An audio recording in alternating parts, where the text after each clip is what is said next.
Ma'am, so atras po muna tayo ng onte. Gusto ko lang po Ang bigat malaman. kasi ng una mong tanong Opo. eh. 'Di ba ma'am? Pero napakaganda po ng mga Bongga kaagad. napakaganda po ng mga sagot, ma'am. Yun nga po, matanong ko lang po, ma'am, paano naman po nagsimula yung story niyo? Kamusta po kayo nung bata kayo? Magandang tanong. Nung bata parang normal existence, you know? You grew up, I was born 1950s. So ibang-iba pa yung panahon namin no na ang television mo sa bahay isa lang, black and white. Walang telepono, nagkatelepono kami, parang high school na ako eh. Oh. Oo. So, or maybe even close to college. So, yung means ng communication talagang very personal, no? Compared ngayon. So, nadaanan ko yung rotary telephone, na naging cellphone, nagka-pager, nagka-smartphone. Opo. So, kami yung generation na dumaan dyan sa lahat ng bagay na yan. So, I would say I enjoyed a more natural kind of existence ng bata na naglalakad ka papunta sa eskwelahan, tapos yung nagbabaon ka ng pandesal na Opo. may luncheon meat, mga ganyan. Bumibili ka ng pagkain sa canteen. Yan. So, nagsimula ako mag-aral sa public school kasi yung nanay ko public school teacher. Oh. Tapos, panganay ako na anak. And nung panahon naman namin, parang wala kaming katulong. So, working mother siya. Dinadala niya ako. Nagtuturo siya ng grade 2. So, parang siguro 2-3 years old ako, grade 2 na ako. Kasi pumapasok ako sa mga klase niya. Tapos lahat ng class picture niya, nandun ako. May maliit na bata doon sa class picture. So, lahat ng estudyante niya, kilala ako. Tapos nung naging 5.5 years old ako, December kasi ang birthday ko. Nung araw, hindi ka pwedeng mag-grade 1 hanggang hindi ka nag-7. So, 5.5, di ka pa pwedeng mag-grade 1. Dapat nag-7, 7.5 ka pa magiging grade 1. So, paka 2 years advanced. So, sabi ng grade 1 teacher sa nanay ko, ipasok mo na si Dina doon sa grade 1, saling cat, saling pusa. Baka hindi na alam ng mga Gen Z kung ano yung term na yan. Saling pusa. So, kasali ako doon sa klase. Anong nangyari? So, araw-araw pumapasok ako, grade 1.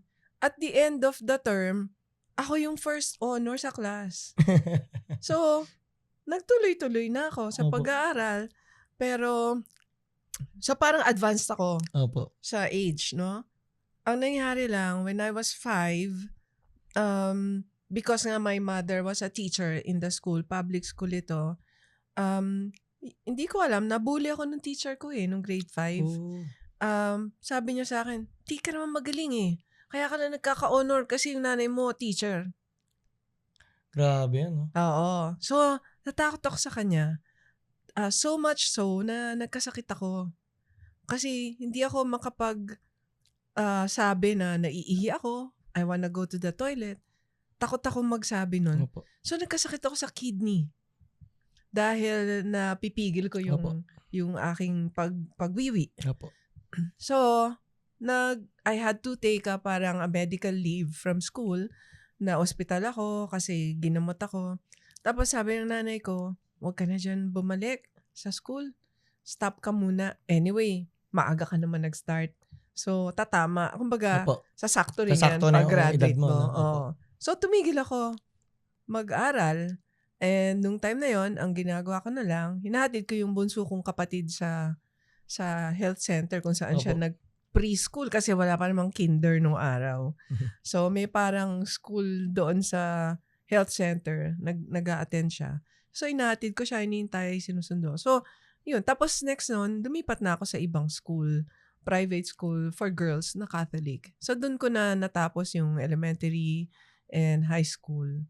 Tapos, normal na na existence. May mga kaibigan, kakanta-kanta ka sa eskwelahan. Alam mo yun?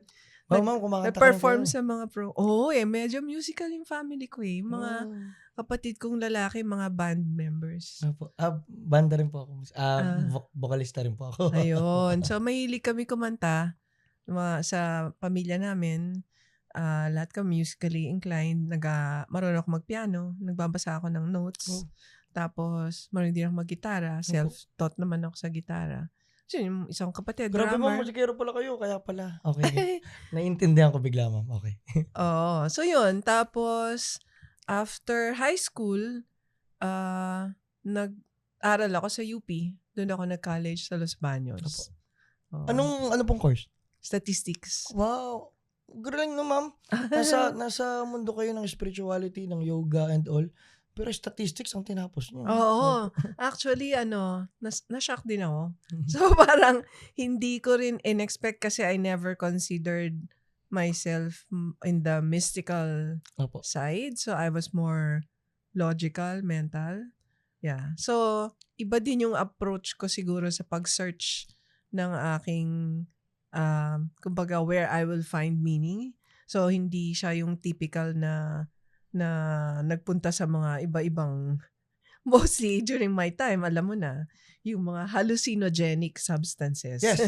Di ba? Yeah. Uso pa yan nung 70s, flower power. The psychedelics like LSD, Yeah. psilocybin mushrooms and Yeah. okay. So, I will say, wala akong ganyang experience, Opo. di ba? Even though, nung time namin, parang Uso siya. Opo. uso, lalo na sa UP, di ba? Halos lahat naman ganyan 70s pumapasok. po, no? Oo, Opo. pumapasok sa klase, talagang high na eh.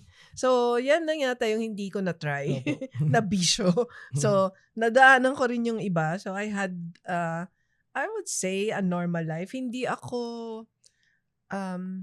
righteous in the way na parang mula pagkabata, parang ano ka na, super Straight. prim and Opo. proper Opo. na hindi magkakamali or whatever. I've had a lot of experiences, in different aspects of my life, friends, relationships, school, yung mga tipong napahama ka sa school, mga ganyan. May mga ganyan akong drama so hindi ko masasabing textbook perfect ang buhay ko. Opo. So, parang normal lang siya para Actually, sa ma'am, akin.